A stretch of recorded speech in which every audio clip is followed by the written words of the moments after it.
There comes a time in life when you have to ask yourself, have I done enough for others? Maybe you've spent decades raising your children, supporting them through school, careers, marriages, maybe even helping with their own kids.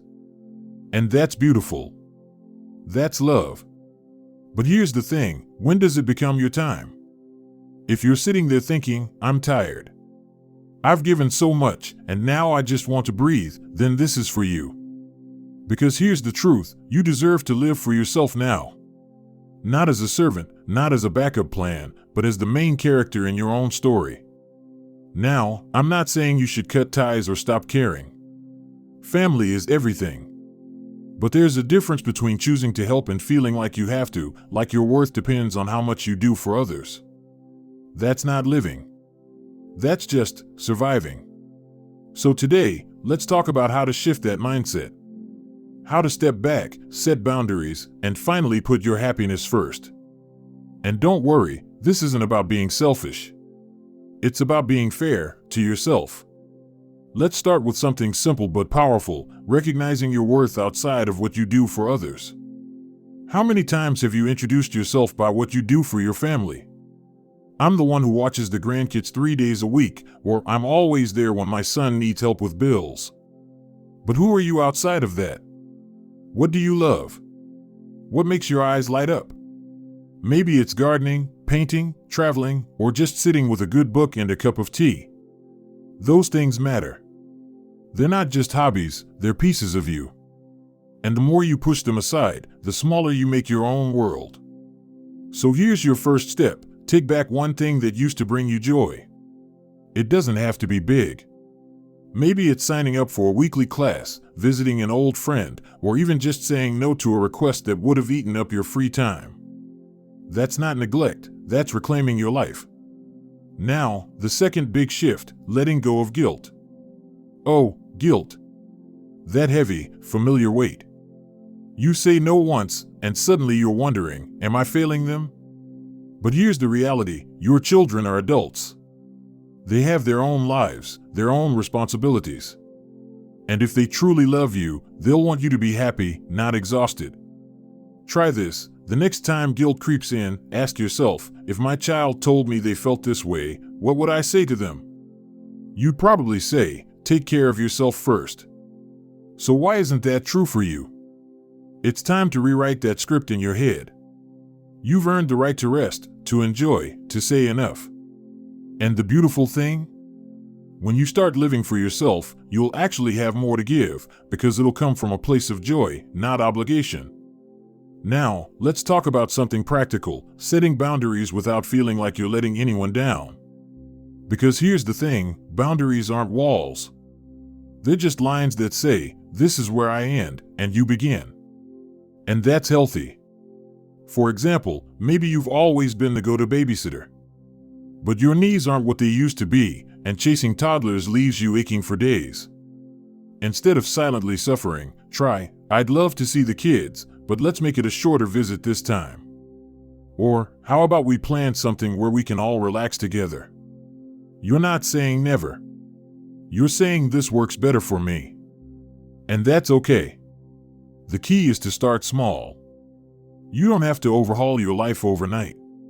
Just one little change, one reclaimed moment, one deep breath where you say, this is for me. And you know what? That's how it begins. That's how you start living your life, not as a side character, but as the lead. Now, let's keep going. Because there's so much more to explore, like how to handle pushback from family, or how to rediscover passions you set aside years ago. But for now, I want you to think about this. What's one thing you'll do this week, just for you?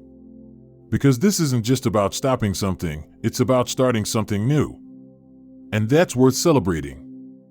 You know, change isn't always easy, especially when it comes to family. Even when we know we need to step back, there's that little voice whispering, but what will they think?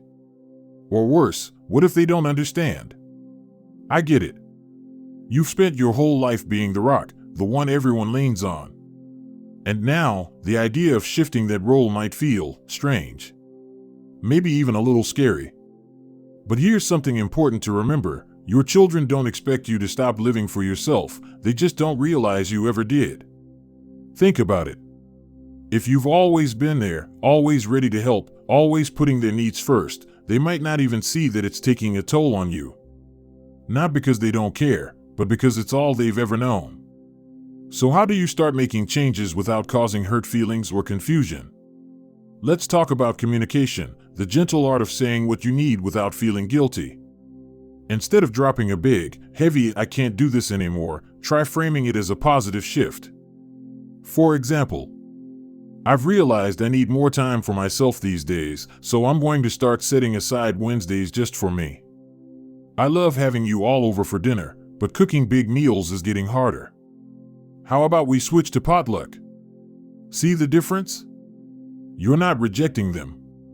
You're just adjusting the way things work, making room for your needs, too. Now, here's the hard truth: some people might push back. Change unsettles people, even when it's good change. Your kids might worry, "Is something wrong?" or even feel a little hurt at first. That's normal. But stand firm, not with anger, but with kindness. Try this: "I know this might feel different, but this is important for me. I've spent so many years taking care of others, now it's time to take care of myself, too."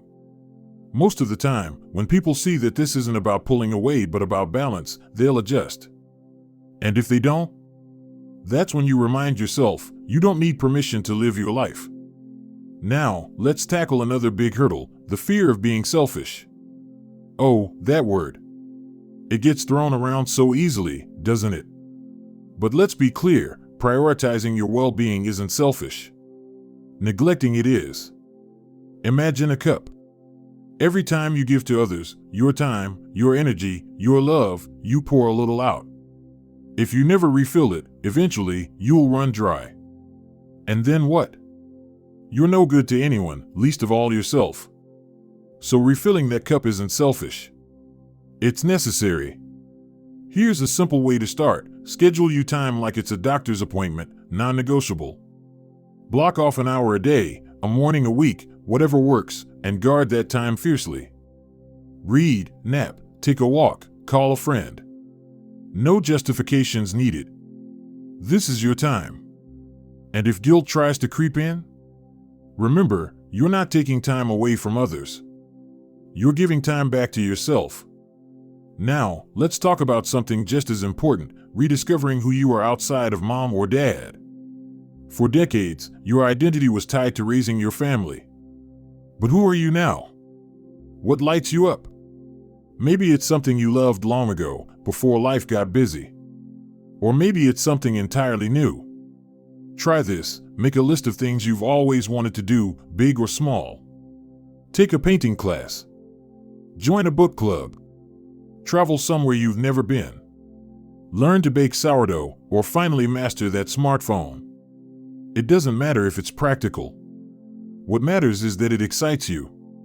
And here's the beautiful part: when you start filling your life with things that bring you joy, everyone benefits.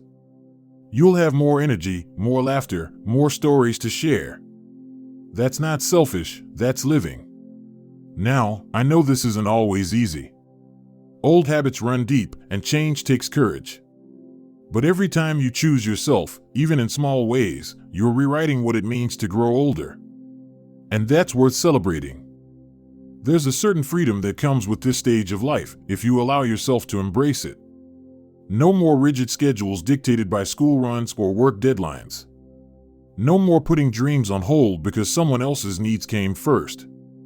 This is your time. But here's what I've noticed: sometimes, the hardest person to convince is you. You might think, at my age, isn't it too late to change? Let me tell you something important: it's never too late to choose happiness. In fact, your years of experience make you better equipped than ever to design a life that truly fits you. So let's talk about financial independence, because money is often the silent string that keeps us tied to old roles. Maybe you've helped your kids financially over the years: college tuition, house down payments, even just regular little loans that never seem to get repaid. And while generosity is beautiful, your retirement savings aren't meant to be an endless well for others to draw from. Here's a gentle but firm truth: your financial security is not selfish, it's responsible. If helping has become a strain, it's okay to say, I need to focus on my own needs right now. My budget can't handle extras these days. You wouldn't let someone drain your life savings to fund their lifestyle. Why let guilt do exactly that? Now, let's address something equally vital: dealing with loneliness when you start setting boundaries. This surprised me when I first started prioritizing myself. I expected pushback. What I didn't expect was the quiet moments when I think, now what? After decades of being needed, having space can feel strange. But here's the secret: loneliness isn't cured by staying indispensable, it's cured by building connections that feed your soul. Reach out to old friends who knew you before you were mom or grandma. Join a senior hiking group or a community choir. Volunteer somewhere that makes you feel valued, not just useful. The goal isn't to replace family, it's to expand your world beyond them. And finally, let's talk about legacy, because I know that matters to you. You've spent a lifetime believing your legacy was what you did for others. But what if your greatest legacy is how you lived? Imagine your grandchildren seeing you pursuing passions unapologetically, setting healthy boundaries with grace, showing them that growing older doesn't mean fading into the background. That's the gift you give them: permission to live fully at every age. So where do you start? Right where you are. Today, do one small thing just for you. This week, have one honest conversation about your needs. This year, rediscover one dream you set aside. You've spent so many years making sure everyone else was okay. Now, it's your turn. And to anyone watching who thinks, but what will they say? Here's my answer. The people who truly love you will adjust. The ones who don't, their opinions were never yours to carry. This isn't about closing doors, it's about opening new ones. Walking through them? That's up to you. So tell me in the comments, what's the first thing you'll do for yourself this week? Let's inspire each other. And if this resonated with you, hit that like button, it helps others find this message too. Remember, you weren't put on this earth just to serve. You were put here to live. Here's to your next chapter, may it be your most joyful yet.